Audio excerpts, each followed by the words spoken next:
diserahkan kepada Ustaz Hilmi Ardiansa. Waktu dan tempat di sana.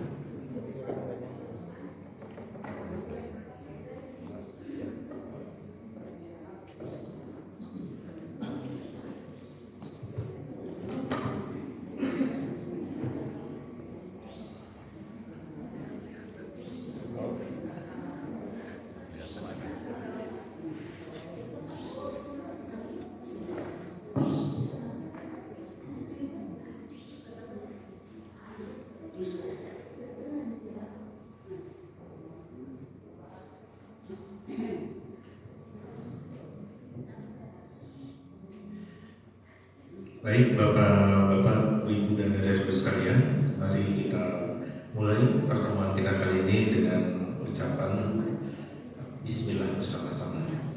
Bismillahirrahmanirrahim. Alhamdulillahillazi anzala sakinata fi qulubil mu'minin liyazdadu imanan ma'a imanihim.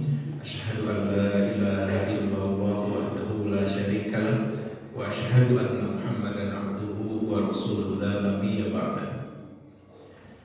Bapak, Ibu, dan saudara sekalian yang dimuliakan Allah Subhanahu wa taala, pada kesempatan kali ini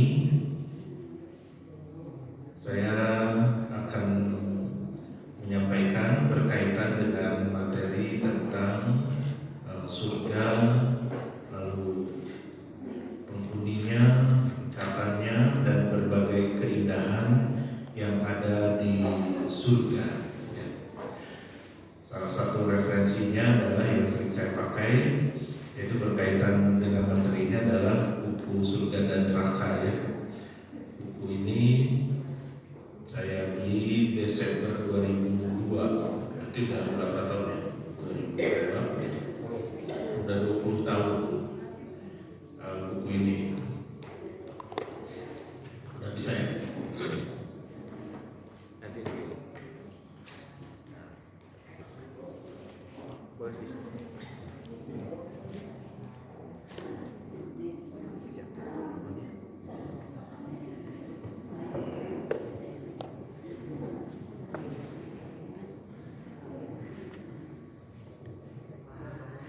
Dan di dunia pun juga kita punya surga dunia, yaitu taman surga. Apa, Bu, taman surga di dunia? Halo? Ya, taman surga di dunia itu adalah adanya majelis-majelis taklim, majelis ilmu. Ya, seperti halnya kita saat ini, Bapak-bapak ya. Ini adalah taman-taman surga ya.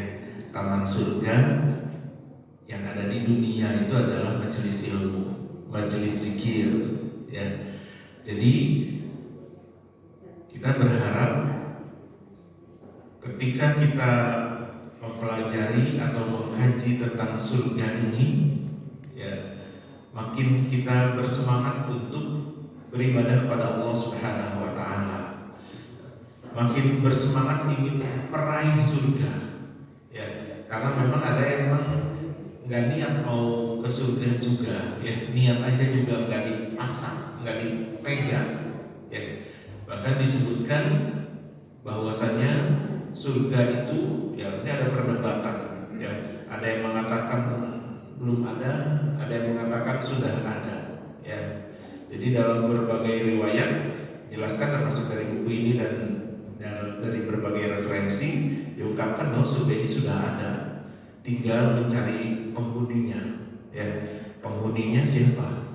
Nah, maka kita harus layakkan diri kita, layakkan, bukan rayakan, tapi layakkan diri kita menjadi calon penghuni surga. Sekarang pertanyaannya, apakah kita layak tidak untuk menjadi calon penghuni surga? Halo? Inilah yang menjadi pertanyaannya ya, layak enggak gitu. Karena kalau dilihat dari berbagai hal yang terkait dengan surga, waduh, rasanya memang kita, kalau bahasa Sunda masa terpantas ya. Misal kita punya istana Buckingham, punya istana presiden misalnya yang bagus, punya hotel yang mewah, misalnya contoh punya hotel Ibis lah ya, yang di Gatsu bisa, wah mewah banget itu, asal tuh pantas, tapi itu nggak seberapa, ya nggak ada apa-apanya hotel Ibis yang gede kayak begitu, ataupun juga rumah mewah, klaster mungkin bisa jadi klaster yang di Summarecon ya. Saya berapa kali masuk ke sana, bagus, indah, tapi kalau dibanding sama surga, waduh, nggak ada apa-apanya. Jadi kita harus punya impian dan pantaskan diri kita untuk masuk surganya Allah Subhanahu wa Ta'ala. Oke, kita lihat apa itu yang surga secara definisi ya. Surga itu adalah ganjaran luar biasa yang diberikan Allah Subhanahu wa Ta'ala untuk hamba-hamba yang dicintai dan taat kepadanya ya. Jadi kalimatnya ini adalah ganjaran luar biasa. Kalau bisa dikatakan luar biasa. Luar biasanya bukan ngomongnya pakai biasa-biasa aja, tapi luar biasanya luar biasa, keren, hebat, wah, exciting gitu ya. Zaman sekarang istimewa banget ya. Kalau toh misalnya orang-orang Indonesia pada senang jalan sebagian ke Eropa ya. Kalau sekarang di Indonesia banyak yang sering ke Nusa Tenggara Timur, kemana itu Pak? Yang lagi bagus, indah pemandangannya. Labuan Bajo ya, ke Labuan Bajo yang sekarang lagi banyak diburu para selebriti, ke Labuan Bajo ya. Itu belum seberapa, tapi itu keindahan alam karunia Allah Subhanahu wa Ta'ala. Tapi dibandingkan surga, waduh, luar biasa kalau surga ya. Untuk hamba-hamba yang dicintai dan taat kepadanya ya. Tadi saya jelaskan berkaitan dengan surga. Surga itu bahasa Arabnya adalah jannah ya, pakai tasdid, jannah bukan jannah. Tapi asal contoh Ike Nur Jannah gitu, nah itu jannah. Tapi kalau nyebut Ike Nur Jannah, cahaya surga, nah itu jannah. Jadi kalimat surga itu dalam bahasa Arab jannah. Kalau neraka nar ya, nar. Lalu berikutnya, surga itu adalah tempat di alam akhirat yang penuh dengan segala macam kenikmatan dan kesenangan, tanpa ada yang dapat mengurangi dan mengusik kesuciannya. Jadi tempat di akhirat yang penuh dengan segala macam kenikmatan dan kesenangan ya. Gak ada yang bisa mengurangi dan mengusik kesuciannya. Misal ada terjadi tawuran ya, rebutan cewek misalnya, bidadari ini cantik misalnya, rebutan bapak-bapak gitu ya, enggak ada rebutan. Lalu ingusan gitu ya, lalu BAB misalnya gitu ya. Nah, bahkan istilahnya BAB-nya pun juga keluarnya pun juga dengan cara yang mana ya, keluar seperti halnya keluar keringat saja ya, tidak otomatis hilang kotoran dari dalam diri kita ya. Jadi betapa ya, itu pun belum seberapa kalau mau dibayangkan ya, berkaitan dengan hal yang sifatnya dapat mengurangi dan mengusik kesucian di surga itu ya. Jadi pokoknya mah luar biasa, impian, dream. Jadi itu sudah harus dipancangkan dalam diri kita, my dream, impian kita ya. Kita pengen kemana? Sering menyebut saya pengen ke Amerika, ke Eropa, kemana ya. Tapi kita kadang lupa, kita pengen ke surganya Allah Subhanahu wa Ta'ala. Boleh nggak pengen surga? Pak, Bu, halo? Boleh nggak? Boleh. Tapi itu posisinya masih di bawah levelnya dengan keriduan Allah. Jadi yang level yang lebih tinggi itu adalah apa? Keriduan Allah Subhanahu wa Ta'ala. Jadi kalau mau ditanya level yang paling tinggi yang pengen kita capai adalah ridho Allah. Kalau Allah ridho, maka Allah akan masukkan kita ke dalam surganya. Jadi kuncinya adalah apa? Allah ridho, sehingga kita masuk surga. Yang nanti memasukkan kita ke surga atau tidak itu adalah berkaitan dengan apakah Allah ridho atau tidak. Kalau ridho itu apa? Suka atau tidak, mau atau enggak Allah masukkan Allah itu hak otoritas Allah Subhanahu wa taala, prerogatif Allah. Siapa yang mau dimasukkan ke surga, siapa yang mau dimasukkan ke neraka Allah Subhanahu wa taala. Jadi apa yang dilakukan di dunia maka itu sangat mempengaruhi nasib kita nanti di akhirat. Apakah masuk surga ataukah masuk neraka. Dan balasannya nggak main-main. Kalau toh selalu melakukan amal kebaikan dan amal soleh, Allah berikan ganjaran yang luar biasa dahsyatnya, yaitu surga. Pahalanya istimewa banget. Kuncinya apa? Iman dan amal soleh, itu kunci utamanya. Lalu kalau toh tidak melakukan kebaikan atau banyak melakukan kemaksiatan, apalagi menjadi orang kafir, apalagi jadi orang munafik, maka udah disiapkan juga yang balasannya juga adalah dahsyat. Dahsyatnya ngeri banget, ya, ngeri banget. Dan itu nanti materi yang berikutnya kalau tentang neraka, ya. Jadi kalau toh melihat orang kafir misalnya contoh, atau orang munafik, atau yang mungkin main-main dengan urusan agama, kita harusnya kasihan, ya, doakan kebaikan kepada mereka, ya, doain kebaikan, semoga Allah berikan taufik hidayah, Allah berikan jalan yang lurus, ya, doakan kebaikan karena kasihan. Mungkin bangga di dunianya, merasa keren, hebat, tapi belum tentu nanti di akhirat dikhawatirkan. Ada janji Allah Subhanahu wa taala masuk ke neraka Allah Subhanahu wa taala. Tapi kita harus merasa bahagia karena kita punya kesempatan emas, Bu. Ya, Pak, punya kesempatan emas masuk surganya Allah Subhanahu wa taala. Nanti kita bahas terkait dengan itu. Lalu secara bahasa, ya, secara sederhana bahwa surga itu adalah kebun yang di dalamnya terdapat banyak pohon kurma dan anggur. Nah, ini kalau secara arti jannah itu adalah kebun yang di dalamnya terdapat banyak pohon kurma dan anggur. Lalu juga pohon yang lebat, ranting atau dahannya diberikan naungan bagi yang berada di bawahnya. Itu arti surga. Ini saya gabungkan dari dua aspek bahasa yang digabungkan biar gampang dicerna. Ya. Banyak pohon kurma dan anggur, ya, kalau di Arab itu kurma itu menjadi sesuatu yang sangat istimewa, ya, dan menjadi hal yang sehari-hari buat mereka, termasuk anggur. Ya, anggur pun juga simbol apa, Pak? Halo? Wine, ya, wine itu simbol apa? Kemewahan, champion, juara, ya. Para juara itu suka menggoyang-goyangkan MotoGP, lomba MotoGP misalnya, atau Grand Prix Formula 1 misalnya, juaranya wah, kayak begitu pakai wine. Kalau kau senang bahagia itu mabok-mabokan pakai apa? Anggur. Tapi anggur yang di surga itu apa? Tidak memabukkan, ya, tidak memabukkan, nggak kayak anggur kayak di kita saat ini yang bikin mabuk, yang sudah difermentasi dan lainnya. Dan kalau anggur yang biasa kan yang dibeli, misalnya contoh di warma gitu, di tukang buah gitu, ya, anggurnya kan nggak bikin mabuk, ya, betul kan? Nggak bikin mabuk, itu contohnya. Jadi anggur itu simbol, ya. Karena lebatnya ranting atau dahannya, ya, nyaman banget, memberikan naungan bagi yang berada di bawahnya. Kalau udah di surga itu mah udah nyamannya, ya, enak banget lah, comfort, ya. Sekarang bagaimana gambaran kenikmatan surga berdasarkan hadis qudsi, ya.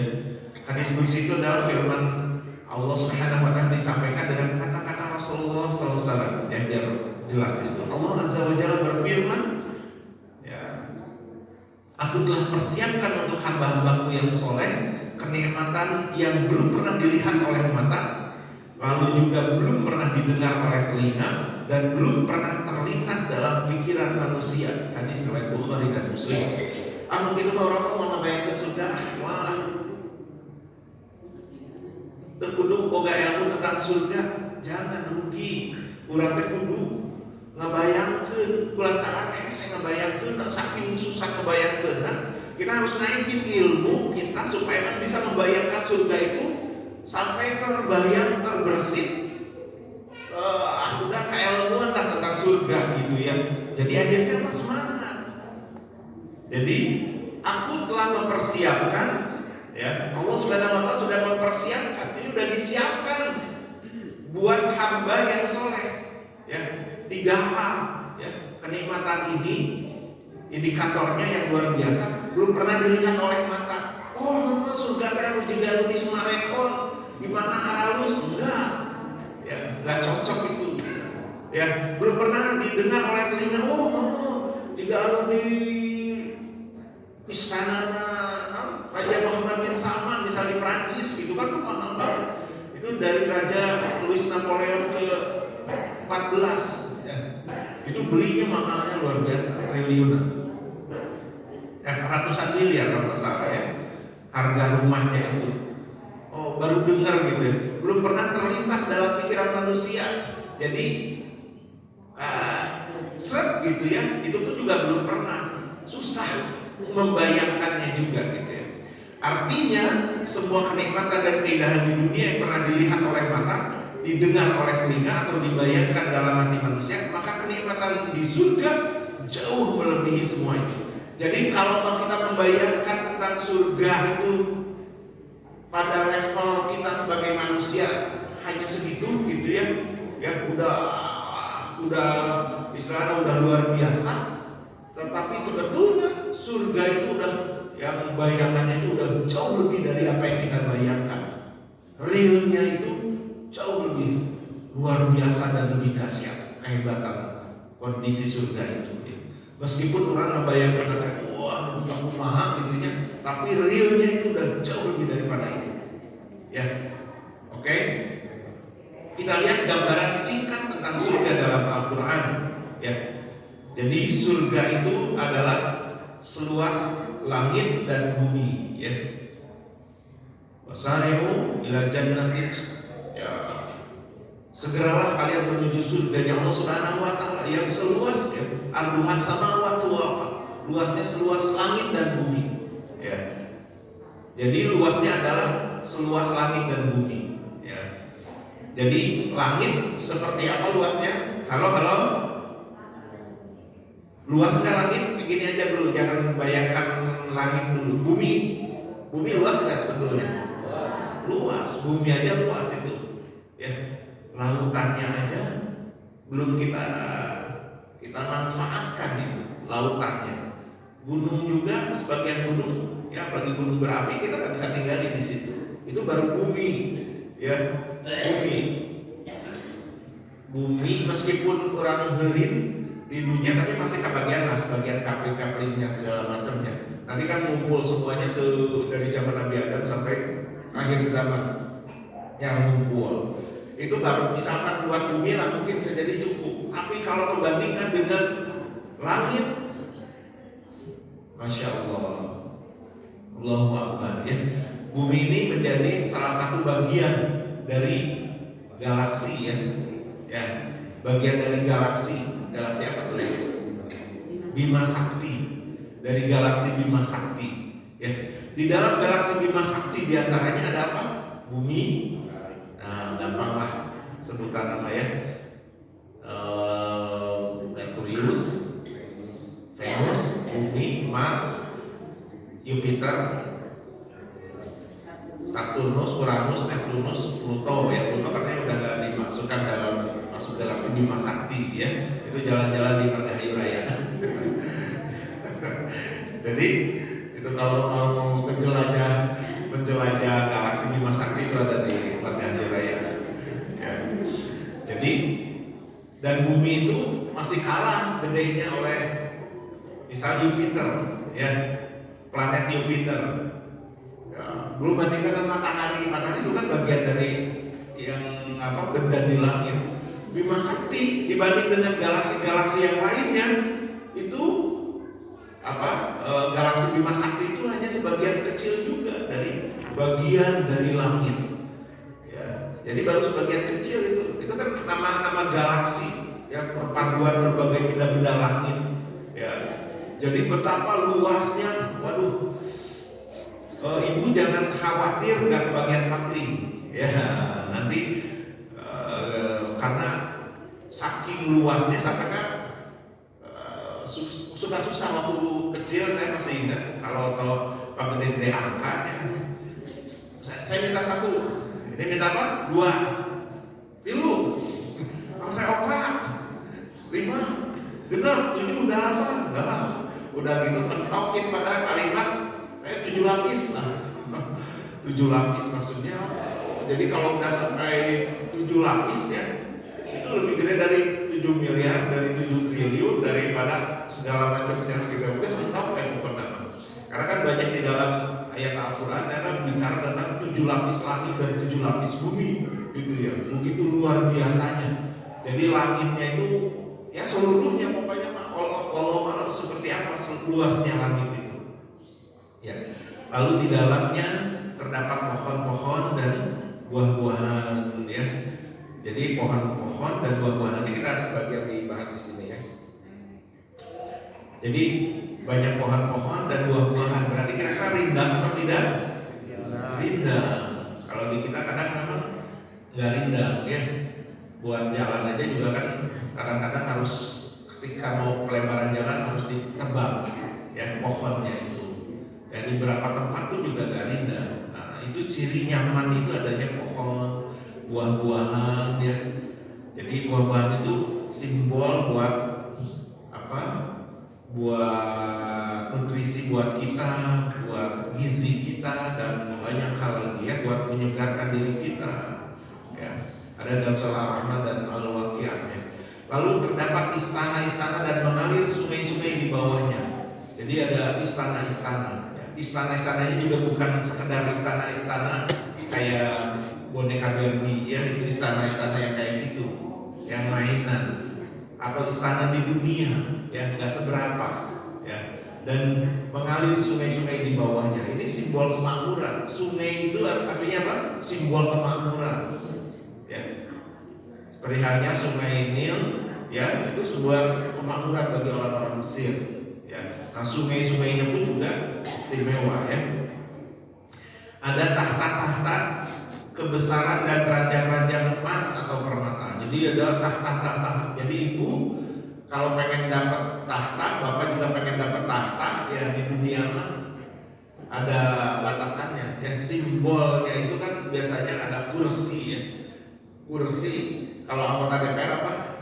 Kursinya menjadi anggota DPR. Kalau presiden kursi jadi presiden, dan harus cuma 1 di Indonesia ya.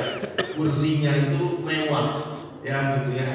Dan lainnya tahta-tahta kebesaran itu berarti kan aksesoris dan yang lainnya. Kalau rumah atau kerajaan itu interior ya, interior dan eksteriornya itu wah udah mewah banget. Ranjang-ranjangnya aja dari emas atau permata. Jadi kalau ibu ranjangnya kesreyon, karang itu kayak di surga mah wah dari emas ya, mareot gitu ya. Tidur gitu ya, bunyi gitu ya. Di surga waduh mewah ya. Ada emasnya, pakai emas, permata ya. Ada dalam surat As-Saffat dan Al-Waqiah. Lalu ditemani bidadari-bidadari ya.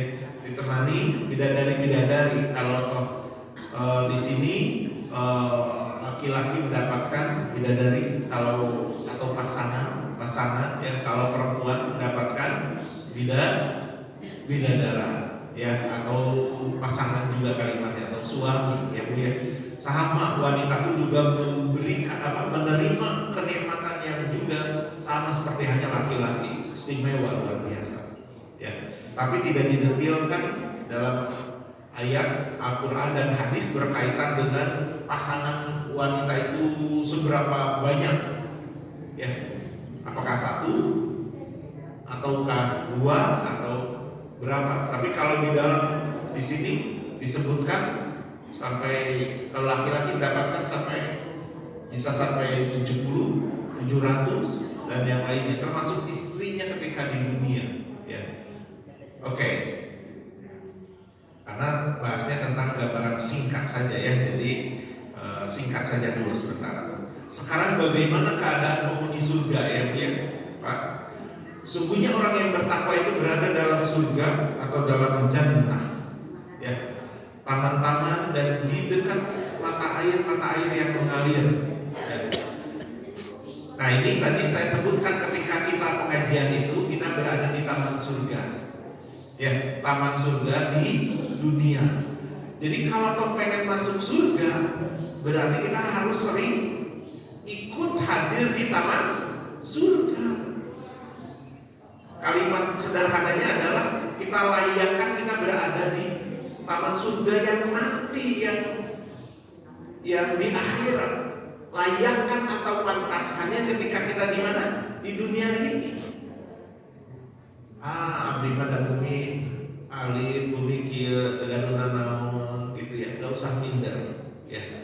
Tidak dilihat dari ukuran materinya yang masuk surganya Allah Subhanahu wa taala. Misal contoh kalau di sini ada di Buana Cuasra ya, yang dikaji misal sederhananya, yang bakal masuk surga mah orang Buana Cuasra enggak.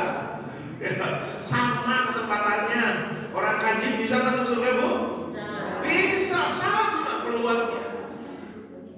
Orang Buana Cuasra dan Kajim sama-sama peluangnya sama-sama besar kalau mau menjadi seorang muslim yang beriman dan bertakwa kepada Allah Subhanahu wa taala. Wah, diukur jambungnya. Enggak diukur jambungnya. Ya. Dilihat apalagi sekolahnya enggak dilihat sekolahnya di mana dulu. Ya. Cantiknya juga enggak diukur cantiknya. Ya, kegantengannya enggak ya. Tapi semuanya layakkan untuk masuk taman surganya Allah Subhanahu wa taala yang real dengan sering hadir dalam majelis ilmu atau majelis taklim ini diantaranya ya. Nah, kalau toh yang nanti di surga itu ada dalam jannah. Jannah itu arti sederhananya taman dan di dekat mata air yang mengalir. Jadi ada mata air yang mengalir. Jadi wah, kalau toh membayangkan mata air itu luar biasa ya. Dikatakan kepada mereka, ya, mata air itu berarti ada apa? Halo Bu, halo Bu, ya santai Bu, ngobrolnya nanti lagi Bu ya. Ya, jadi simbol ada kehidupan ya. Kalau mata air itu ya, mata air itu ada sumber kehidupan, ada sesuatu yang memang ada yang bisa kita cicipi, kita rasakan dengan adanya air ya. Itu air itu memiliki makna yang luar biasa ya. Ketika Nabi Ibrahim dengan istrinya siapa? Siti Hajar ya, itu bolak-balik ya, disebut dengan apa itu? Sa'i ya. Kalau toh dalam ritual ibadah haji itu disebut dengan sa'i. Itu kan diantaranya kan pengen mencari air ya, mencari air, bolak-balik ya. Tapi ternyata ya air yang keluar itu bukan persis di dekat Ismail ataupun dekat Siti Hajar, tapi dengan pada titik yang lain ya. Pada titik yang lain keluar air Zam-Zam, dan itu kan kuncinya akhirnya keluar air Zam-Zam, dan itu menjadi suatu yang sangat istimewa air Zam-Zam. Kalau yang beribadah haji itu yang diburu akhirnya air Zam-Zam ya, yang banyak keistimewaan ya.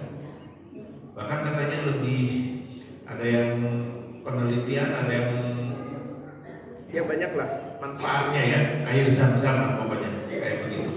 Itu berkaitan dengan air. Lalu dikatakan kepada mereka, masuklah ke dalamnya dengan sejahtera lagi aman, dan kami lenyapkan segala rasa dendam yang berada dalam hati mereka. Silakan masuk dengan sejahtera, damai, aman. Dilenyapkan segala rasa dendam yang berada dalam hati mereka. Jadi nggak ada dendam. Oh, saya taman alus, ini kan ada kaplingan no alus, istana no alus, nggak ada dendam. Nyeri hati, ya enggak. Nyeri hati kasih etan, ternyata ke neraka enggak ada nyeri hati. Ya, pengen dibalas ya di neraka orang bisa surga, enggak ada dendam. Ya. Siapa yang dulu pernah menyakiti hati saya dulu? Orang bisa surga ya. Anak-anak di neraka jadi gimana? Membahas etan enggak ada gitu, enggak ada dendam. Ya. Maka gaya atau lifestyle penghuni surga secara umum, kalau toh bicara sikap yang berkaitan dengan hal itu ya, maka kita pun juga harus layakkan seperti halnya surga tidak ada dendam kepada sesama, kepada orang lain, kepada siapapun, ya. Lalu juga mereka merasa bersaudara, duduk berhadap-hadapan di atas dipan-dipan, merasa bersaudara, ya. Jadi duduk barengan, ngobrol, itu udah merasa bersaudara, ya. Lalu juga mereka tidak merasa lelah di dalamnya, jadi nggak ada lelah, capek, ya.